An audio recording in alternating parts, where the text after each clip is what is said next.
In this video, you'll learn how to use this course and how to get the most out of this course. The first thing you'll want to do is set aside private and personal quiet time for yourself each day. This course is designed to do over a 30-day period, completing each day, one day at a time. This course is set up so that it is a progressive learning experience. So that means that you'll learn foundational poses and postures and information which you can build upon each day as you develop your personal practice. You'll want to make sure that you print out the PDFs that are included with the course and mark off your calendars as you complete each day.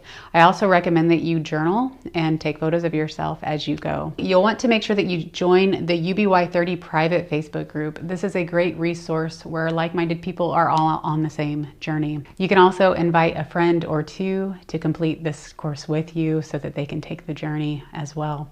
In the next video, you'll learn how to use props and some tools that will become a part of your essential support system throughout this course.